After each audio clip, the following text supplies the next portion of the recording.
¿Dejar algo que no sirve? ¿Puede ser? ¿Sí? ¿También? ¿También puede ser? Sí. Yo aquí veo dos cosas. No voy a decir... Aquí hay dos regalos. Pero no voy a decir que aquí hay un regalo que sea peor o mejor, pero ese es un regalo chico y este es un regalo grande. No nos vamos a olvidémonos de su contenido.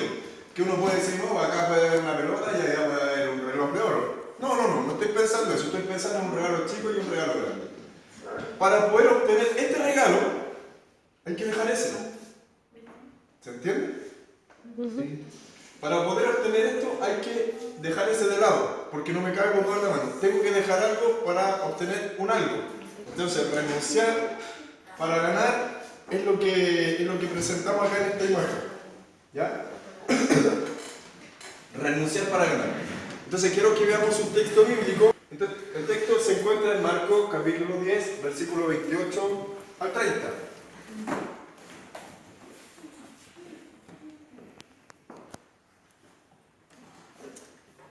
Y yo me imaginé que a lo mejor no todos iban a traer Biblia, pero pusimos el texto ahí. En donde hay un texto que es bien simpático, que es bien controversial y que a la vez es bien importante. Entrega muchos fundamentos a lo que conlleva ser iglesia y ser discípulo del Señor. ¿Ya? Aquí está participando Pedro y el Señor Jesús. Y dice el texto, lo leo en voz alta. Entonces Pedro comenzó a decirle, he aquí nosotros lo hemos dejado todo y te hemos seguido. Respondió Jesús y dijo, de cierto os digo, que no hay ninguno que haya dejado casa, o hermanos, o hermanas, o padre, o madre, o mujer, o hijos, o tierra por causa de mí, y por causa del Evangelio, que no reciba 100 veces más ahora, en este tiempo, casas, hermanos, hermanas, madres, hijos y tierras, con persecuciones, y en el siglo venidero, la vida eterna. Por eso decía adelante que hoy día vamos a hablar de un tema donde nos vamos a hacer todos millonarios, porque hay hartas casas, hay hartas tierras, hay hartas... Y la verdad es que se presenta como un texto que tiene relación con la prosperidad económica, pero la verdad es que tiene otro sentido y otro significado.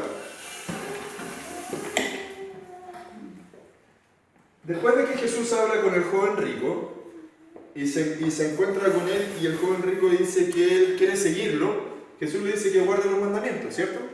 No sé si todos han escuchado o han leído esa historia. Le dice, guarda los mandamientos. Y él le dice, este joven rico que quiere seguir a Jesús, le dice, yo de chico he guardado los mandamientos, desde muy pequeño. Entonces Jesús le dice, vende todo lo que tienes y dáselo a los pobres. Y el joven rico se entristeció y se fue. Entonces ahí hay una enseñanza bien importante y Jesús dice después, es más fácil que pase un camello por el ojo de una aguja que un rico se salve.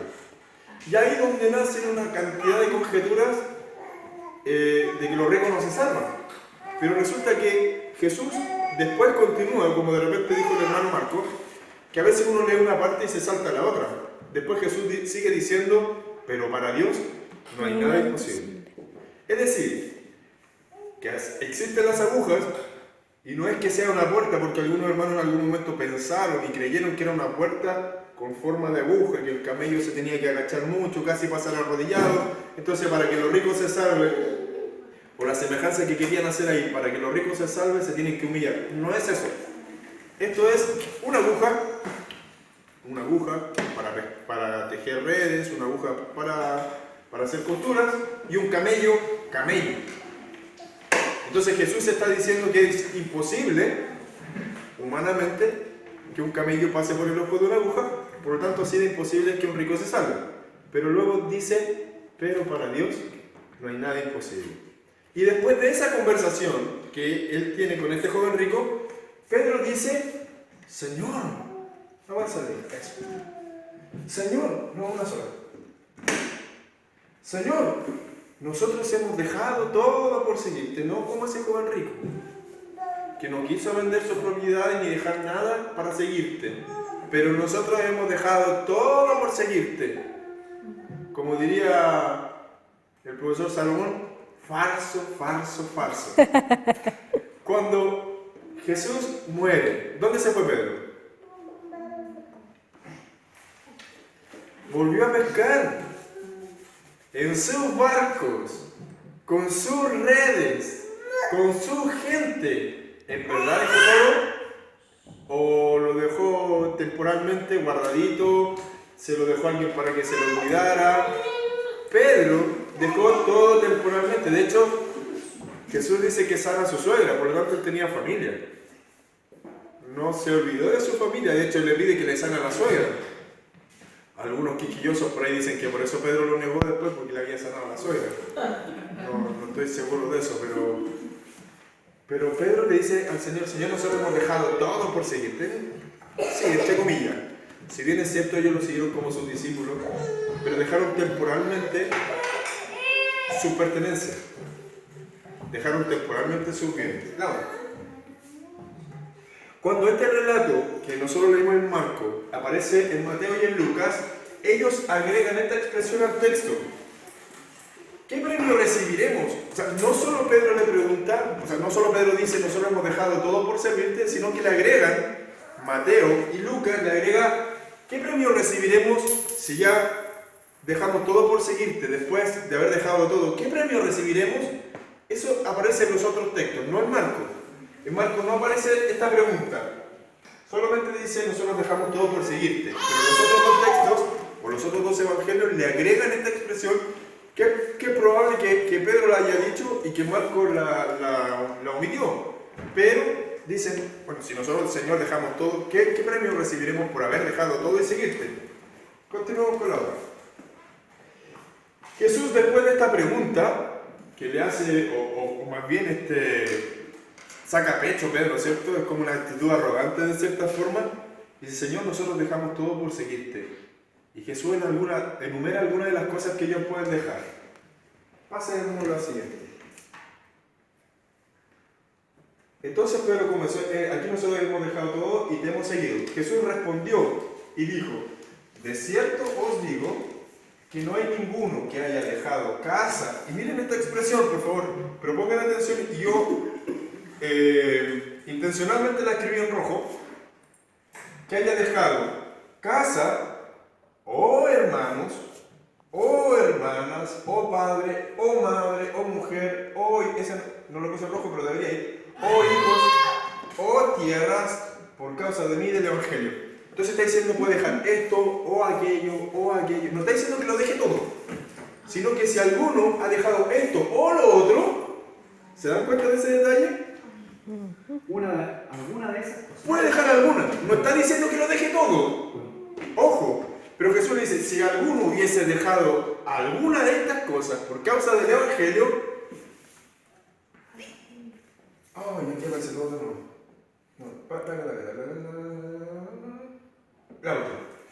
Jesús enumera, después que ha enumerado todas las cosas que probablemente podríamos dejar, Jesús enumera las cosas que recibirán los creyentes por haber dejado alguna de ellas.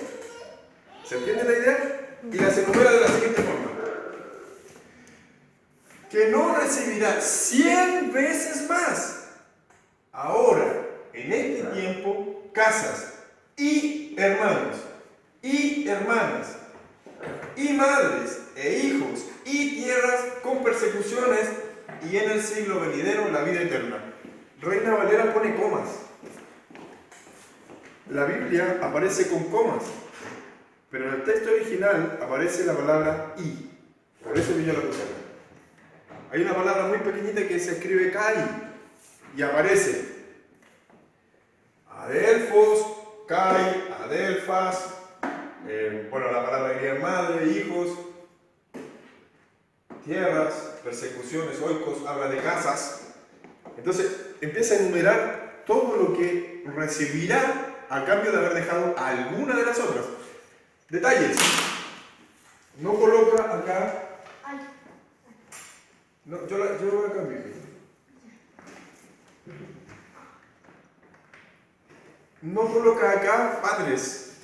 No sé si se dan cuenta que en el texto anterior decía que podíamos dejar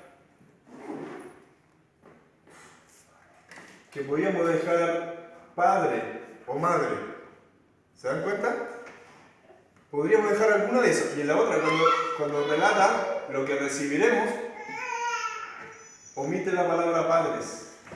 Solamente dice madres e hijos, pero omite la palabra padres. Porque Jesús enseña, y por cultura, padre hay uno solo. Y es el Señor. Si bien tenemos nuestro Padre terrenal, no dice que tendremos muchos padres, sino solo hay un Padre.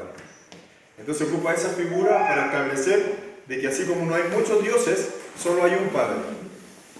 Entonces omite la expresión Padre acá y dice que recibiremos todo esto. Pero aquí hay cosas que son bien interesantes.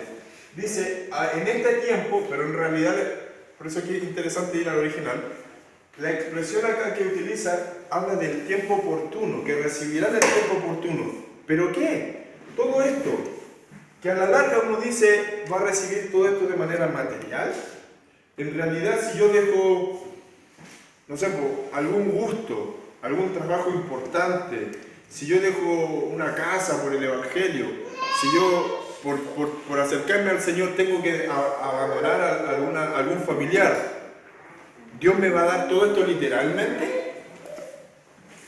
Porque sería fácil entonces, yo dejo a mi esposa, total Dios me va a dar muchas cosas. Por conveniencia, ¿será que se va a cumplir tal cual como dice ahí? O sea que hay que reflexionarlo y analizarlo. El texto no está hablando de cosas materiales principalmente. Está diciendo que si yo soy capaz de dejar algo por el Evangelio, Dios, al hacerme parte de esta familia, me dará una familia que tiene casa, me dará hermanos, me dará madre, me dará hijos, me dará tierras. ¿Por qué? Porque al principio se veía que todos los hermanos tenían las cosas en común. Tu casa era mi casa y mi casa era tu casa. Tú podías venir a mi casa y compartir la mesa como si fuese tu casa. Tu sabiduría era compartida con los demás hermanos. Habían hermanos, habían madres, habían hijos. Había una familia con la cual compartir. Tus tierras eran mis tierras. No pensabas que esto era mío y yo me encerraba en mi metro cuadrado, sino que dice la Escritura que al principio tenían todas las cosas en común. Y eso hacía de una agrupación de iglesia particular. La iglesia tenía una actitud en particular donde no había egoísmo, donde no había vanidad, donde no había arribismo, donde la gente no quería lo que tenía el otro, sino que tenían todas las cosas en común y estaban dispuestos a compartir. Entonces, cuando a mí me llega este texto y analizo lo que el Señor está diciendo, al joven rico podría haberlo dejado todo, pero una vez que estuviera en el Evangelio, se iba a encontrar con todo esto de vuelta. Porque puede ser que no tengamos ninguna posesión en dinero, puede ser que no tengamos ninguna posesión tangible, pero el hecho de tener una familia tan grande me permite poder acceder a todo lo que ellos también tienen. Porque en algún momento nosotros no tuvimos vehículos, pero los vehículos de los hermanos eran nuestros vehículos. Porque ellos se ofrecían para llevarnos una y otra vez y nos llamaban por teléfono hasta para ir a buscarnos. Hoy está frío, las niñitas se pueden resfriar, está lloviendo, ¿los vamos a buscar a la casa? Entonces cuando uno ve esa historia en el tiempo, dice, en realidad no teníamos vehículos, pero todos los vehículos de los hermanos eran como si fuesen nuestros. Entonces yo puedo dejar algo, mi comodidad de mi casa, de querer asistir al templo, por el Evangelio. Yo dejo mi comodidad, pero Dios se encarga de que no sea tan incómodo. Ahora, el Señor no omite que también va a haber sufrimiento, porque este relato nos dice que va a ser todo happy, que aquí no hay ninguna dificultad. Dice que van a sufrir persecución y que la iglesia del primer siglo sufre persecución y la iglesia a lo largo de la historia sufre persecución. Pero les dice que recibirán todo esto y en la era venidera la vida eterna. Entonces finalmente, cuando yo digo, tengo un regalo pequeño en mis manos, pero debo renunciar a esto, porque es lo que está diciendo el Señor, si alguno dejare algo por ganar ese otro obsequio, que es mucho mayor, evidentemente que me conviene soltar esto, que hoy día lo tengo, que es alcanzable, por conseguir la vida eterna. Entonces, debemos renunciar a algunas cosas. Debemos renunciar a cosas que nos agradan a veces. Debemos renunciar a la comodidad. Es súper bueno haber estado hoy día en casa en vez de estar saliendo de la casa, calientito. A lo mejor estaríamos acostaditos viendo alguna película. O a lo mejor estaríamos haciendo otra cosa cómodo en nuestra casa. Ocupando el tiempo en lo que nosotros quisiéramos. Sin ninguna incomodidad. Hay personas que han dejado no solo un momento, sino que han vendido todas sus propiedades y se han ido a hacer misiones al mundo, a compartir el mensaje donde está prohibido predicar. Y aún así, arriesgando su vida, están dispuestos a vender todo y seguir a Cristo y entregar el mensaje de salvación a gente que no lo conoce. Entonces, cualquiera que pueda dejar algo, hoy día se tiene que deshacer de este algo para conseguir algo que es aún mayor y que es la vida eterna. Y la satisfacción de que otros son alcanzados con el Evangelio. Y la satisfacción de sentirme querido en cada una de las casas que yo pueda visitar. O que mis hermanos se sientan queridos cuando vengan a verme. Entonces, qué interesante es recuperar estos conceptos. Y entender que no solo el texto está hablando de bienes materiales, sino que está hablando de la cercanía que nos permite pertenecer a la iglesia de Jesucristo.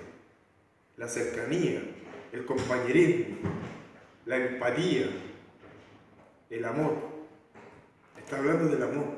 Está hablando de que aún las cosas materiales no tienen ninguna importancia. El Señor nos puede quitar todo y nos puede dar todo. Pero lo importante es saber que si yo debo renunciar a algo por el Evangelio, ojo, también quiero aclarar, por el Evangelio, porque he conocido personas que han dejado sus familias por la religión, que han abandonado a sus familias por la religión, que han dejado de trabajar por la religión y sus familias pasan escasez, sus familias no tienen un padre que los cuide, una madre que los cuide porque está metida en su religión, o en su iglesia, o en su comunidad. No hablo de eso, yo hablo del Evangelio, que el Evangelio tiene un montón de cosas que complementan, donde está la participación de los padres en la formación espiritual de los hijos. No podemos abandonar eso. Los hebreos son expertos en eso. Desde muy pequeños le enseñan la ley a los hijos. Y los hijos la memorizan. Y a la edad de 12, 13 años tienen que ir al templo a recitar de memoria un texto bíblico. Entonces, no podemos olvidar que nosotros somos las personas más importantes en la vida de nuestros hijos en cuanto a la fe y al crecimiento que ellos tengan en la iglesia. Y el desarrollo en el Evangelio. Entonces, ahí hago la diferencia entre dejar algo por el Evangelio o dejar algo por la religión. No es lo mismo. ¿Ya? Entonces, dice el Señor que recibiremos todo de una. Si dejamos una cosa de las otras que Él describió, recibiremos todo esto de una. Viene en el pacto. Recibirán hermanos, hermanas, madres, hijos, casas, tierras, acompañados de persecución. Y además, agregándole esto, en la era venidera o en el futuro, la vida eterna. Entonces, como conclusión, podemos decir que a lo largo de lo que nosotros vemos, toda disciplina requiere de una renuncia. Si queremos ser deportistas de alto rendimiento, tenemos que levantarnos a las 6 de la mañana para salir a entrenar. No sé si todos conocen la historia de algunos de los futbolistas de Chile o de la selección masculina o femenina. ¿Tú? ¿Cuál? Del Alexis. Él no era rico.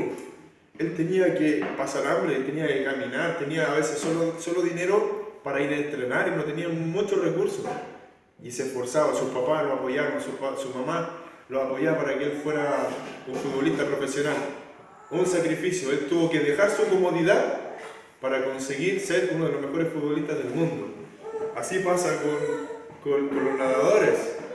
Se levantan a las 4 de la mañana para ir a entrenar. A las 4 de la mañana para poder ir a nadar y poder tener un espacio para que ellos estén libres y poder entrenar en una piscina, donde es muy requerida, donde no hay tantas. Entonces hay sacrificio. Si queremos ser un buen obrero de la construcción, tenemos que ser disciplinados, tenemos que concentrarnos, tenemos que tener las herramientas adecuadas, tenemos que a lo mejor decir, chuta, le pasa a los maestros de la construcción, chuta, voy a tener que dejar de tomar una semana, pero voy a tener que comprar este taladro porque lo necesito. O voy a tener que postergar las zapatillas que me quería comprar porque necesito tal o cuales herramientas. Como cristianos tenemos que dedicar horas a la oración, horas al estudio de la Escritura. Siempre tenemos que renunciar a alguna comodidad por el Evangelio o por una disciplina. Pero a la larga se ven los frutos. Finalmente esto es lo que hacia allá quiero llevarnos. Debemos recuperar los valores de este texto, porque se utiliza para hablar del Evangelio de la mercancía. Entonces, hoy día para mí sería súper fácil tomar un tiesto, ponerlo acá y digo, deje algo por el Señor. Podría dejar acá unos 50.000 pesos, un televisor, anillos de oro, porque si usted deja algo por el Evangelio, Dios le va a devolver. Para mí podría ser fácil después de predicar esto, decirles que hagan eso. Tráigame la llave de su auto, porque Dios le va a dar muchos autos más. Sería fácil. Pero eso es una tergiversación del texto. Eso es tergiversarlo, eso es ofender el texto, ofender a Cristo, ofender las palabras de Cristo, porque no está hablando de eso. No está hablando de que yo tenga que sacarle los bienes a ustedes porque después Dios se los va a devolver. No habla de eso el texto. Está diciendo que si yo hago algo y dejo algo voluntariamente por el Evangelio, Dios se va a encargar de retribuirme. Pero aunque en esta vida o en este tiempo no reciba las cosas materiales, lo que hay en cada uno de ustedes también de cierta forma me pertenece. Y yo me alegro porque ustedes prosperan.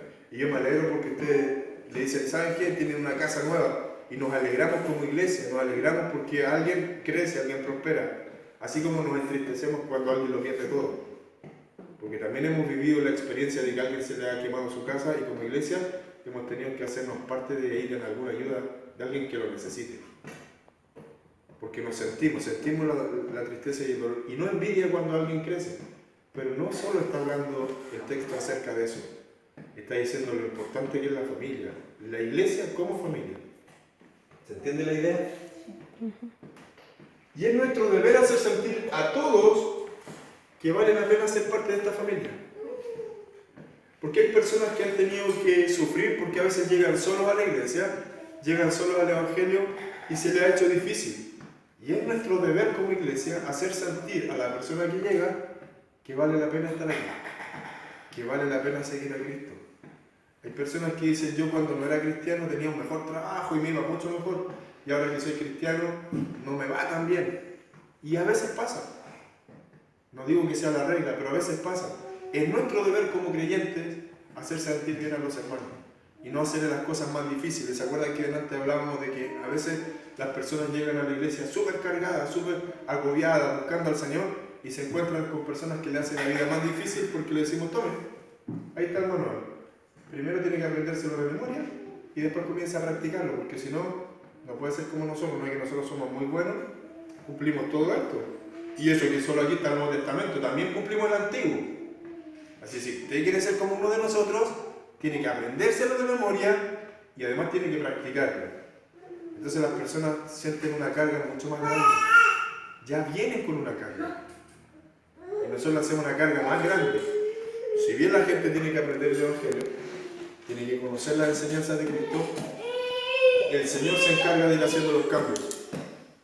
El Señor se encarga de ir haciendo modificaciones en nuestra forma de comportarnos. Él es el que se encarga. Él, a través de su Espíritu Santo, hace cambios en nuestras vidas. Entonces, nosotros la enseñamos, nosotros la compartimos, pero no es como un manual. De ahora en adelante usted tiene que hacer esto y si no, no se salva. No. Nosotros somos personas que tenemos que acoger y hacer sentir a todos que vale la pena estar aquí. Que es importante su persona. Que si falta, nos preocupamos de esa persona. Que si no está, nos hiciste falta. Que nos gusta la compañía. Nosotros como familia tenemos la costumbre, en lo posible porque a veces no podemos todos, pero tenemos la costumbre que hagamos lo que hagamos, el tiempo de tomar once es un momento importante para nosotros. Nosotros decidimos que si alguno de nosotros estudia, que si tiene algo que hacer o lo que sea, idealmente tomemos once a las 6 de la tarde, a las 7, a las 8, inclusive a las 9, esperando a los que no están. En lo posible procuramos que ese sea nuestro tiempo sagrado, porque estamos todo el día afuera. haciendo un montón de cosas. Y el almuerzo del domingo también. Ojalá pudiéramos estar en el almuerzo del domingo y respetamos esos tiempos, porque hacemos sentir a las personas que tienen algo que hacer o a los que se quedan en casa que son importantes, que ese tiempo es importante, que ese tiempo que pasamos juntos nos hace falta y lo esperamos. Como comunidad tenemos que hacer lo mismo. Cada uno de nosotros es parte del cuerpo de Cristo. Pablo lo describe así. Entonces, si me faltara una mano, como le pasa a mi hermano Miguel, nos damos cuenta, nosotros que somos externos, que le falta una mano, ¿cierto? Pero él también siente que le falta su mano. Y la verdad es que como cristianos a veces no nos damos cuenta que si alguien no está, nos hace falta. Si es parte del cuerpo de Cristo.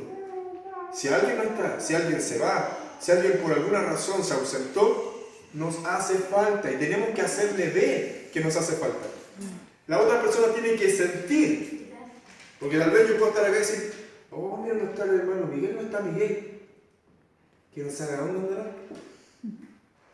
¿Quién sabe qué? Son flojos, se quedaron en su casa. Y yo pasarme el rollo. O preocuparme y decir, chuta, qué lástima que no vinieron. Se perdieron el cafecito, se perdieron la tortilla. Bueno, para la otra será. Pero queda ahí. En mi reflexión, la otra persona nunca se enteró que a mí me causó extrañeza que no estuviera. La otra persona nunca se enteró que me preocupé por ellos y que en realidad siento que nos hicieron falta. Que me hubiese gustado que estuvieran aquí. Es importante que el otro también sepa lo importante que son en la iglesia. ¿Por qué? ¿Por qué? Por delante cuando hablamos, porque un día me voy a ir yo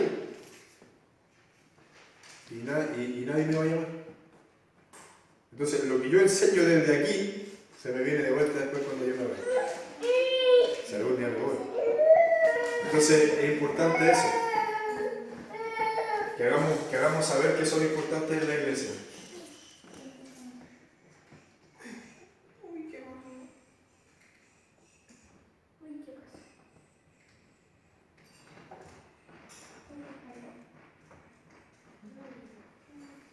Y el texto termina con esta frase. Pero muchos primeros serán postreros y los postreros primeros. Y uno dice, ¿qué rayos significa eso? No sé si ustedes han escuchado, de repente llega la fila y llega primero. Ah, si los primeros serán últimos. Y los que están al último dicen, no, los últimos seremos primeros, ¿cierto? Los postreros primeros, los primeros postreros.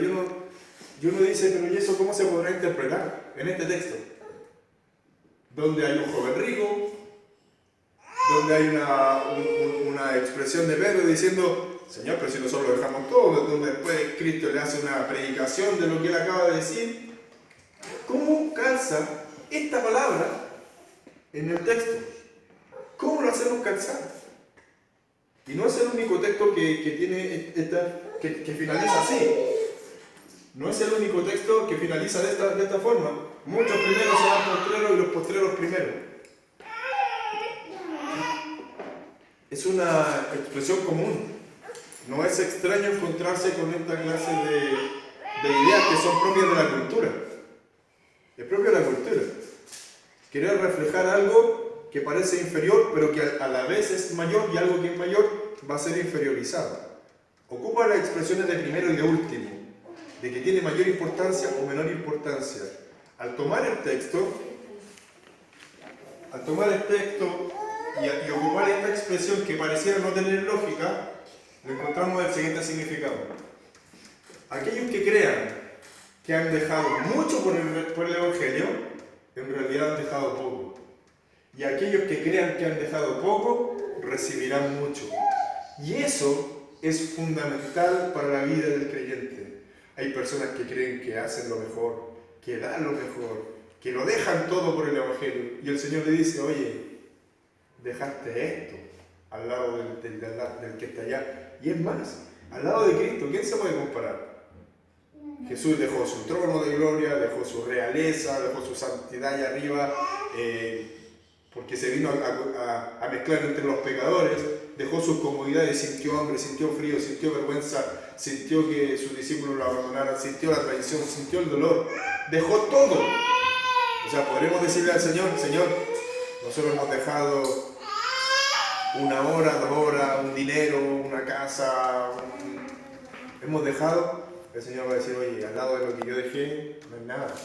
Entonces, aquellos que crean que han dejado mucho por el Evangelio, en realidad han dejado poco. Pero aquellos que crean que han dejado poco, aquellos que se sienten insatisfechos con lo que hacen, que sienten que tienen que dar más, que todavía falta más, que tengo que orar más, que tengo que estudiar más, que tengo que compartir más el Evangelio, que tengo que ayudar más, que tengo que estar más en comunidad. Aquellos que crean eso recibirán mucho, porque Dios está mirando nuestros corazones. Amén. Porque Dios está mirando lo que hacemos, lo que sentimos, lo que vemos, lo que hay en la intención de nuestro corazón.